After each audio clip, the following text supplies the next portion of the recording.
Chers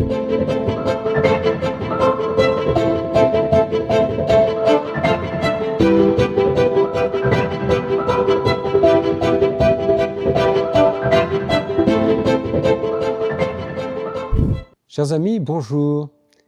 L'espérance ne rencontre-t-elle pas des difficultés? D'abord, voyons les écueils de l'espérance. Il se ramène à s'appuyer sur quelque chose de créé. D'abord, premier écueil, thésauriser les mérites.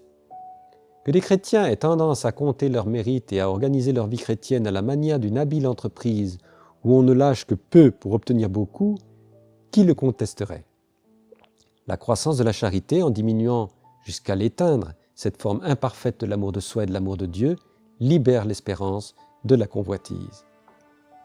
Deuxièmement, la tentation de compter sur ses mérites, sur son passé d'efforts et de sacrifices, sur sa situation présente dans l'Église. Elle est à peu près inévitable, car la grâce sur laquelle seul il faut compter suscite des œuvres et des habitudes bonnes, une réputation de bonté et une sainteté réelle. S'appuyer sur ces œuvres comme sur la cause de sa valeur religieuse et de sa sainteté, comme sur le gage de sa béatitude, c'est se détourner peu à peu de l'objet formel de l'espérance, le secours de Dieu. S'appuyer uniquement sur la grâce, non pour négliger d'accomplir les œuvres, mais comme sur le principe premier et nécessaire des bonnes œuvres, c'est cela l'espérance véritable. Le saint, tout en croyant que ses bonnes œuvres lui ont mérité le ciel, ne l'attend pourtant que de la miséricorde de Dieu, parce qu'il a conscience que ses œuvres sont un don de la grâce avant d'être un fruit de sa liberté, parce qu'il peut perdre par sa faute le mérite de ses œuvres passées et qu'il ne compte que sur la grâce pour persévérer. Enfin, troisième écueil possible, s'appuyer trop sur les créatures dont Dieu se sert, mais dont il ne se sert que comme de simples instruments de notre salut. Deuxièmement, il existe surtout deux sortes d'objections contre l'espérance.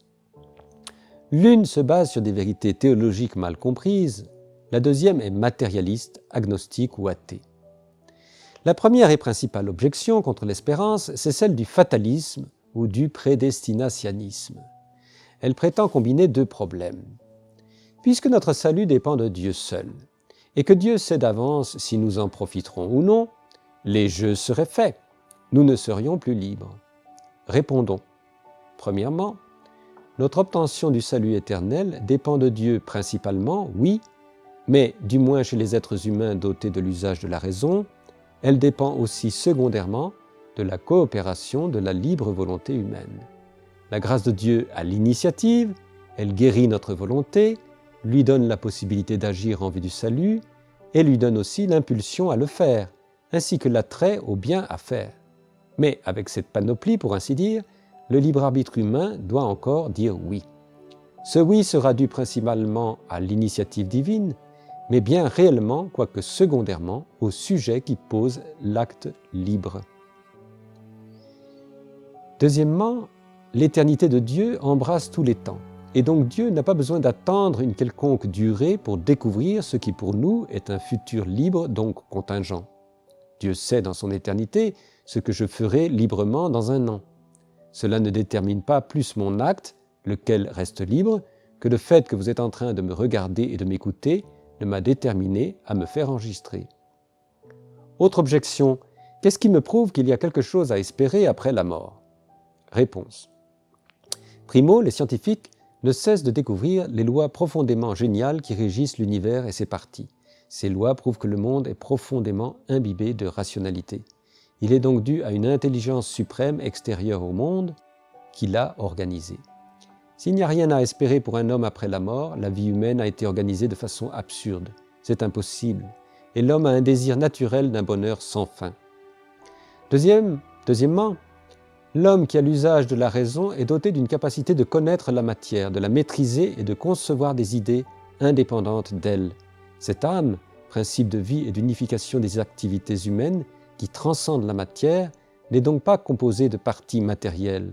Elle ne peut donc pas se décomposer.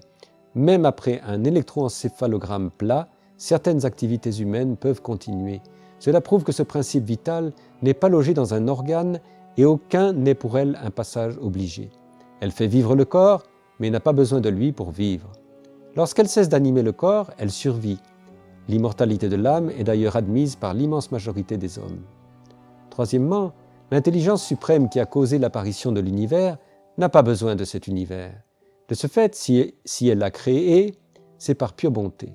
À vrai dire, si l'intelligence ou la bonté n'étaient que des attributs de cet être, il faudrait encore expliquer leur union avec cet être et donc remonter à une cause antérieure, vraie cause première de tout. Cela posé, pour être bonne, elle doit être juste.